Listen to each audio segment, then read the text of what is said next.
What's up, coach? This is Coach RJ. We're going to look at part two and how we break down offenses using custom columns in Hudl.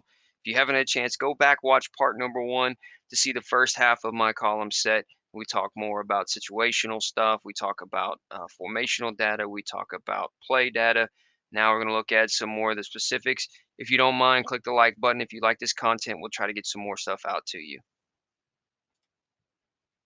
But let's get into the looking at our specific columns.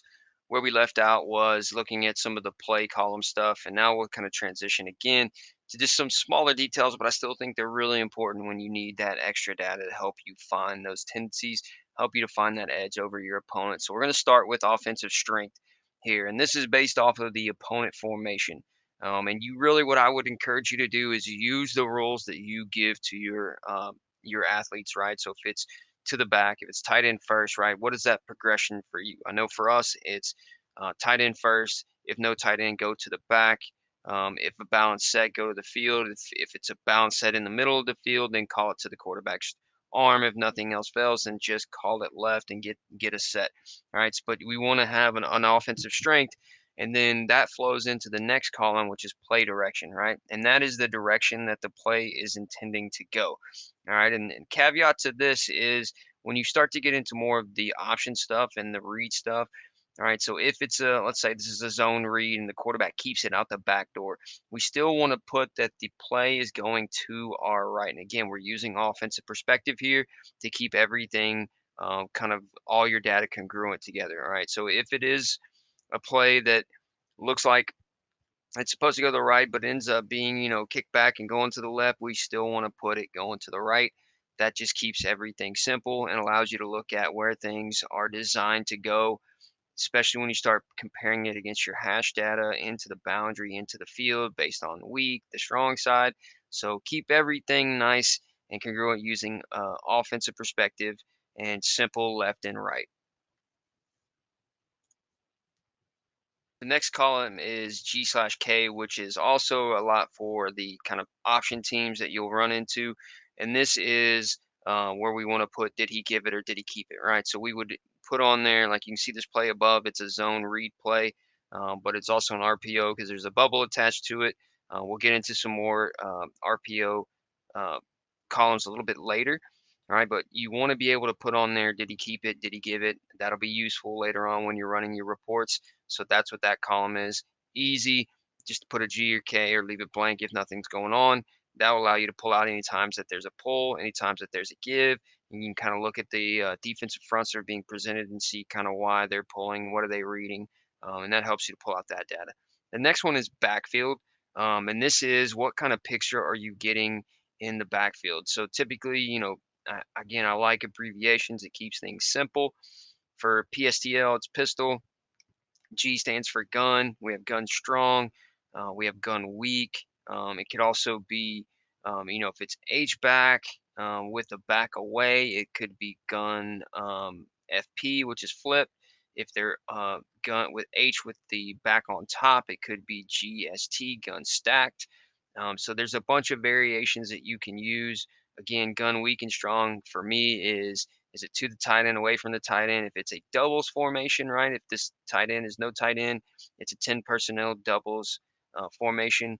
We would always label this gun strong because not only, um, basically it makes the trip side the back. So no matter what side it's on, it's going to be the strength side. So that's just something that you would always easily put in. But the backfield set gives you a picture of what's going on in the backfield, separate from the passing shell and separate from the formation itself. Our next column is opponent quarterback, and this is where you put the jersey number of the quarterback that is currently taking the snap. The reason why this is important, a lot of teams only have, one starting quarterback, but you may want to know garbage time. When does the backup come in? So that way you can pull that data out of your data set if you're looking at down and distance calls and when things actually really matter as opposed to garbage time. Also, there are teams out there that come into situations where they have a legitimate two quarterback rotation or they use, wildcat. And so inputting this information starts to be able you see those patterns. You can see when things change at the quarterback position, and also If it is a kind of a split quarterback rotation, you can also start to pull out each of those quarterbacks and look at the play calling specifically for them and really kind of get a better idea about how does the OC view that quarterback, what's their strengths and weaknesses, and how does that affect his play calling. All right, but you only get that if you're tracking the number of the opponent quarterback. The next one is target ball carrier. This is who actually ends up with the ball. All right, so this could be the running back. Again, we're using jersey numbers here. This could also be one of the wide receivers or the tight end. We also, this isn't just for when they catch the ball or actually have possession, right? So, like, if it's a zone read, sometimes I'll actually put in um, the running back number as the target ball carrier, whether he gives it or keeps it, just because I want to know. I already have the opponent quarterback if it's a K, meaning it's a keep. So I already know that jersey number, but I also want to know what back is in. That may kind of change some tendencies too. But also I want to know if a receiver is being targeted, again, whether or not he catches the ball. That can allow you to start to break out some of the personnel stuff, right? You may start to look at, okay, so number 10, for them is their outside receiver. If a couple more plays later, we come to another pro twin set, but all of a sudden they're targeting the second, receiver, the slot receiver, but it's also number 10. Okay, now I see that they're moving this guy around. And you can start to pick up on some of that when you start talking about personnel later on. All right, the next one is the number wide receiver, and this is not a jersey number. This is where they line in the formation, right? So I use passing strengths here, right? Obviously, this is a 2x2 set, but really this is a 2x1 set when you talk about just wide receivers, right? Just split outs. So what I would do here is I would label 1S, that means the strong receiver, 2S, the second strong receiver, 1 weak. All right, so who was being targeted? This can come in handy a lot of times too when you run into teams that are kind of trips heavy. I want to know where they throwing to in the formation to their trips. Are they mainly using their two inside receivers? If so, that can help me kind of understand maybe what coverage I want to run against trips. Right? If they never really throw to that strong side receiver, the number one receiver, then why, worry about doubling him, doing different things with him? Why not just play man on him, right? And that allows you now to not have to play solo on the backside. You can keep that backside safety there to help out with the solo receiver. And you can kind of then play more cover two against 2 and 3 with your outside backer and your safety. So that can influence how you use, how you approach different formations. All of that can be found in that number wide receiver column. Right, the next column is pass zone, and this comes in handy when you start to do your hit charts later on. So this is what section of the field is the ball being thrown into. All right, so we break it up into 9 sections. All right, we split the field horizontally using the hashes, and we split the field vertically using yardage from the line of scrimmage. So it's always left to right. When you get to a second level, it's again going to be left to right to keep everything congruent from offensive perspective. So box number 1 is going to be 5 yards in front of the line of scrimmage and 5 yards behind the line of scrimmage. So that quick game area, your screen area, your back out, your swing routes, all that's going to be in the 1, 2's right in the middle of the field. So your screen game stuff, and then 3 is to the right. So any screen game, any you know tunnel screens, quick hitches, swings out to the right, that's going to be in box number 3. 4, 5, and 6, those boxes are going to be 5 yards to 15 yards past the line of scrimmage. Again, using the hashes to split up the third. So 4, 5, and 6. 7, 8, and 9 are 15 yards to the end zone. Again, 7, 8, and 9. So I know 1, 4, and 5 to the left side.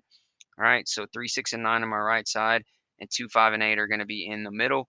All right, so one thing that you have to do though when you're using your hit charts, when you want to convert this, is understand that um, let's say you want to know how many times do they throw to the right to the trip side, right? Well, you can't just go off of all trips formation using 3, 6, and 9 because sometimes the trips may be on the left. So what you have to do is use your offensive strength, right? That should be, the offensive strength should be to the trip side. So what you do is you take all your rights, right, and you look at how many times is the ball being thrown at 3, 6, and 9. Then you take all your lefts and you pull out how many times is it's 1, 4, and 7. That'll tell you how many times is the ball being thrown to the trip side. And then you could do the reverse if you want to look at how many times is being thrown to the single side. You could also pull a lot of that information out using the number wide receiver, right? So I know If I want to go, how many times are we throwing to the single and the trip side? I'm always going to pull out any trips formation where the one weak is the number receiver. That also gives me my hit chart data. But the passing zones are really useful for when you start looking at those hit charts. All right, the next two are very simple. It's deep shot and explosive play. Deep shot is really easy. I just use a Y for yes and blank for no. And this is anytime the ball is being thrown 25 yards plus, right? So anytime they're taking an actual deep shot, they're looking to go deep, and you can use that information later on to pull out what field zones that's happening in, what downs those are happening in. So that's a good column. Again, it's not used all the time, but it is helpful when you want to pull out those times where the offense takes a shot. The next one is the explosive plays. Right, so I use R and P to denote a run and a pass. Right, so anytime a run is 20 yards plus, anytime a pass is 25 yards plus, I will use the R and the P. Not only will I do that, but I'll also the following play, the next play, I want to use AR, AP, after run, after play. That'll allow me to do two things: go back into my reports and pull out all the explosive run plays, all the explosive pass plays, but then I also can look at immediately after those, what happens? So I'll pull out all the ARs and look at, okay, every time there's a big run, what's the next play called? Every time there's a big pass, I'll pull out all the APs and see what's the next play called and see are there any tendencies in that. You only get that if you're using the explosive play column. The next one is pass protection. And so I try to use, again, abbreviations, things that are very easy to understand. Obviously, most times you're going to get like a zone if it's an RPO, but I also want to know anytime I get my 600 or my 800 play calls, which means my dropbacks, I want to know what kind of pass protection is being used. Is it slide? Is it man? And I'm going to use those. So here you can see it's a 6MX, which for me means it's a six-man pass protection, meaning the five linemen plus the back. All right, so it's six man, 6M. The X refers to the back crossing the center and picking up the other side of the protection. So I can pull out, anytime that there's a tight end, I want to look at what is the pass protection is being used. Does the back cross? Does he not? How many guys do they keep in? That's what you can do using this pass protection. Again, you see a 5M, so that's a five-man protection. Zone would be obviously kind of a full zone look. You can also do a split if it's ever like a combo, all right? And the way I would use a combo is, let's say they're going to half slide it right here. Let's say they half slide between um, this, you know, right side tackle and right side guard, and then they're going to full slide this, and they're going to man the tackle and the guard, and the back's going to step up into that gap. What I would do there is label it from the back. All right, so I would go six, which denotes all six are involved in the pass protection. I would do 6-3-2. So 632 tells me it's a combo with six men. The split is in between the three and the two. And I'd also use an X because the back's got to cross the center.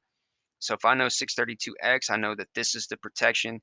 It's three slide to the running back slide with a man on the two away side. Right. So that's kind of how you can do that. It kind of takes some getting used to, but it will allow you to pull out different schemes that the pass protection that the offense is using. And then you can look at how do we attack those different pass protections. The last several columns that we're going to use here are pretty self-explanatory, and this is what we're going to wrap up our video with right here. The first one is going to be RPO, and then these next three kind of all go together. And I really just do like, is it an RPO? Yes. I'll put a Y, and that helps me stay away from putting RPO stuff in the play tree because I want to know what's actually being ran, right? So like if it's a hitch part of an RPO, I just want to do the 60, which is quick game to the hitch, but then I also want to pull out, was that an RPO? Yes, it was. And then I want to know what's the run component of the RPO and what's the pass component of the RPO. And that allows me to do that without losing the data as far as what is being actually run or thrown. Anytime they run, anytime they throw it. If I just always put an RPO, it's hard to pull out some of that information. So that allows you to split up the different parts of the RPO. Again, if it's not an RPO team, these columns will go unused. But those are there for those RPO teams when you start to look at what kind of combinations of RPOs are they running.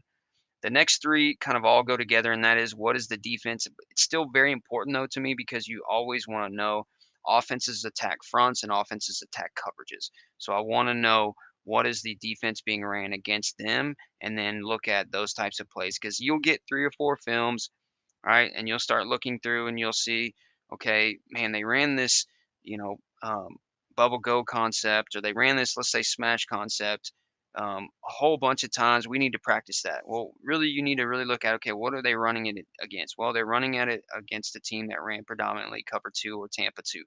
Well, maybe you're, a single high man team. Well, you're not going to get smash concept being ran against you. So you know, why put that in your practice script when you know that's not what they're going to attack you with?